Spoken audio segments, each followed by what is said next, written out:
السلام عليكم ورحمة الله تعالى وبركاته. مرحبا بكل متابعينا ومشاهدينا الأعزاء، إن شاء الله تكونوا كامل بألف خير. اليوم راح نديرو وصفة اللي تحتاجوها كامل بعد ما تكملوا حلوتكم. وقعد لكم بياض البيض، حصلتوا واش ديروا به؟ مع أميرة ما كاين حتى حاجة تقعدوا نحصلوا بها، كل حاجة نلقاو لها وصفة ليها.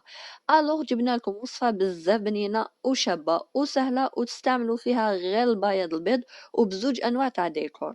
نبداو على بركة الله، نوجدوا العجينة تاعنا. في إناء أول حاجة نخلطوا المواد الجافة، نحطوا 45 غرام فرينة، نزيدو 50 غرام لوز محمص ومرحي، ونزيدو 100 غرام سكر رطب. الآن نضيفو غرفة كبيرة معجون، نزيدو 112 غرام بياض البيض. انا بياض البيض كان مكونجيلي على بها، راه هكا يبان لكم لاني خبيته باه ما يخسرليش. نخلطو كلش مليح. الآن نضيفو 65 غرام زبدة نوازات.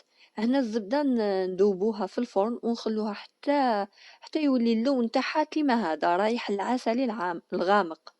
انا مديت لكم مقادير بكميه صغيره وهكاك خرجت لي بزاف حبات. يعني اللي عندها بزاف بياض البيض وضاعفت الكميه راح تخرج لها كميه كبيره وبمقادير اقتصاديه. بعد ما وجدنا المزيج تاعنا نقسموه على زوج، واحد نضيفوا له فيرميسا شوكولا والثاني نضيفوا له شوكولا برك. هذه مجرد اذواق، تحبوا ما ديروش الفيرميسا ما ديروهاش، مش لازم ديروها. ممكن ديروا غير نوع واحد بالشوكولا. نجيبوا المول هذا اللي على بالي كامل عندكم، ما كاش اللي ما عندوش، ونعمروهم. حلوتنا ما فيهاش خميره، الو نعمروها منيح، ما تخافوش تفيض لنا كي طيب.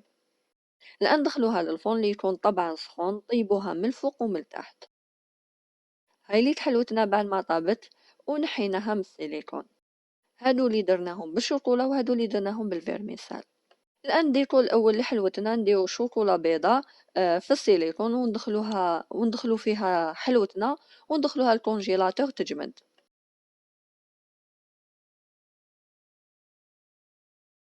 الديكور التاني نديرو في هذا المول، راه يتباع في كامل الحوانت يعني متوفر ماشي غالي. نديرو له طبقة تاع ليتيد دوغي باه نزينو به. واللي ما حبش يستعملو ماشي لازم، هذا مجرد ديكور. من بعد نضيفو شوكولا وندخلوها للمجمد الكونجيلاتور باه تجمد. في الوقت اللي دخلناهم للكونجيلاتور نروحو نوجدو الورد تاعنا.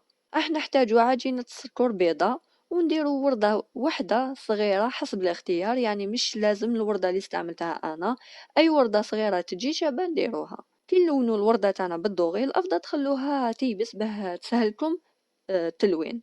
الآن بعد ما جمدوا نخرجوهم من الكونجيلاتور ونحوهم من السيليكون باه نبداو نزينو حلوتنا. إذا شتوها تتعوج لكم من تحت نقصوا لها شوية باه كي تحطوها ما تتعوج. نديرو لها اما لاجولي او المعجون كيما تحبوا.